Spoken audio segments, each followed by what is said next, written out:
Good afternoon, everyone, and my apologies for having to reschedule this, but the rescheduled time, please duly note that I was here on time for the reschedule.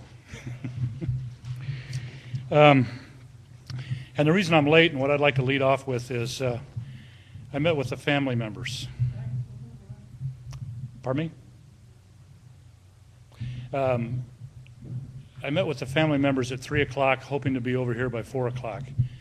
It was apparent to me that it was going to run a lot longer because of a lot of the questions that they had. That's why we called and rescheduled this for 5 o'clock. I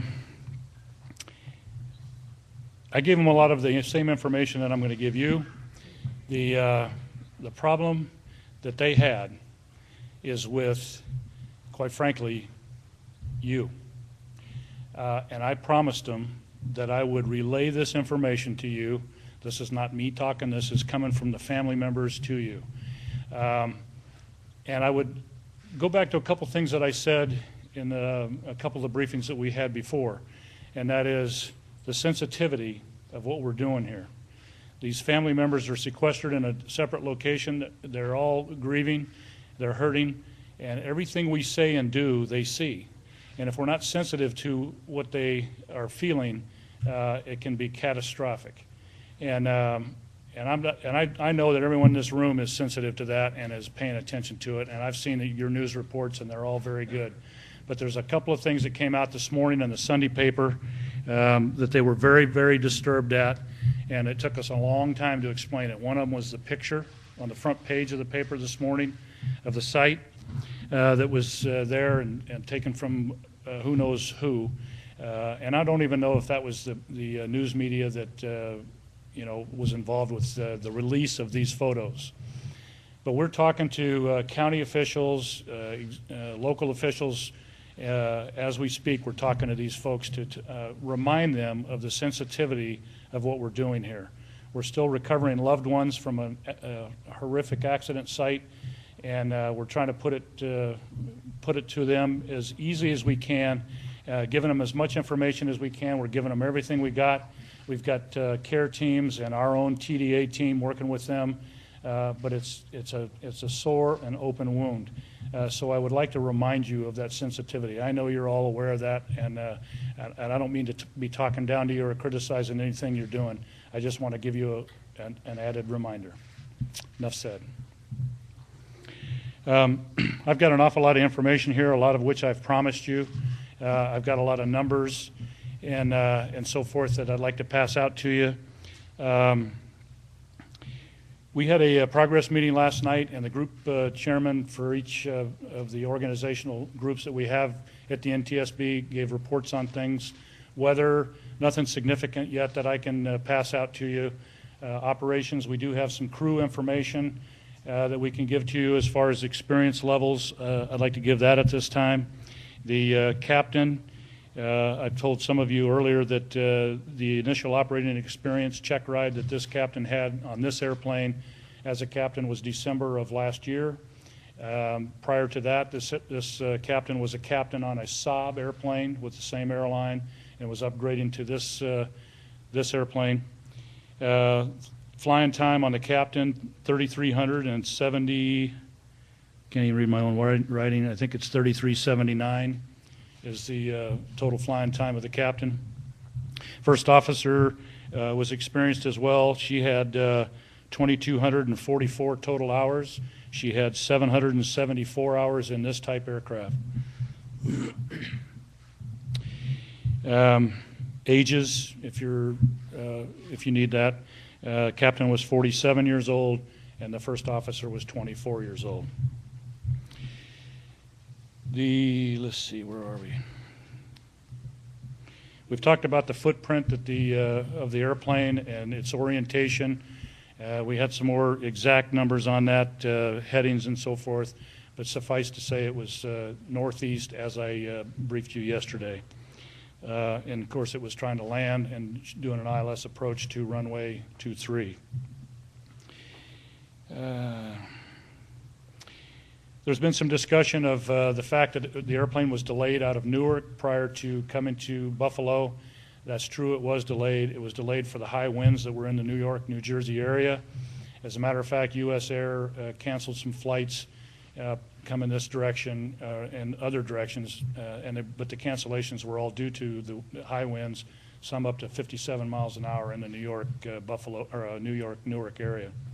Had nothing to do with what was going on in Buffalo is the point.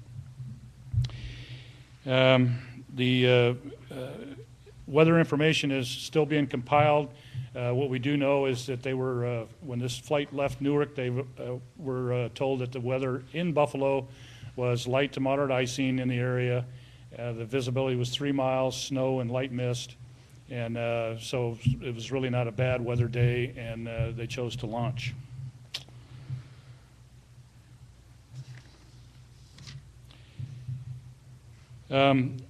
We talked yesterday and a lot of questions on when the de-icing system on this airplane was turned on. It was turned on 11 minutes after departure from Newark, and it remained on the entire rest of the flight. The FDR data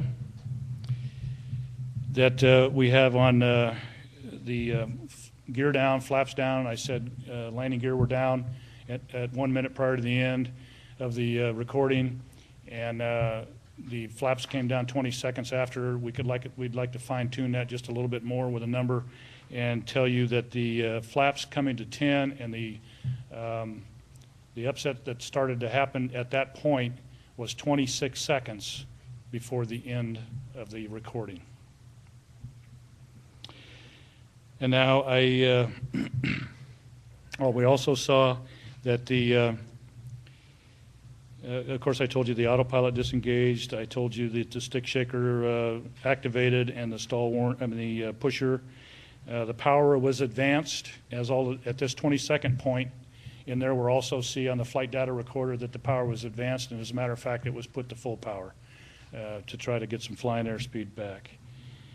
I told you about the pitch and roll motions, and I told you also that I would give you the numbers of the pitch, the first motion of the airplane when the upset started was a pitch up of 31 degrees. I'm giving you the maximum numbers now. I'm not giving you each of the snapshots. We have snapshots of the flight data recorder every 5 seconds. And what I'm giving you are the maximums that it attained. So it attained a 31 degree nose up pitch attitude. Then it went to a 45 degree nose low pitch attitude. It rolled at the same time it's going nose low, it's rolling to the left. It rolled to the left 46 degrees, and then it rolled back to the right 105 degrees of bank angle.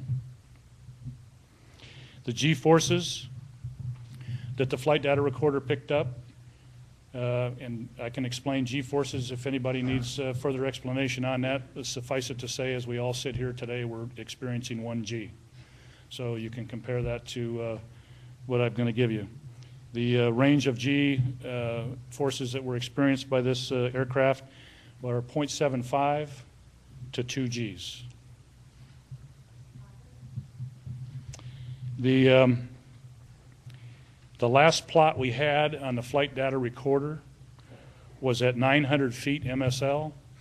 The accident site is 650 feet MSL, give or take. That's not exact. We do know Buffalo's field elevation is 725 feet. The accident was somewhere in the vicinity of 650 feet. We'll have more exact information on that as the FBI finishes their documentation for us. The last plot we had was at 900 feet MSL, and it was the heading was 053 degrees magnetic. The roll was a right roll of 26 degrees. The pitch attitude was 30 degrees nose down, and the airspeed was 100 knots.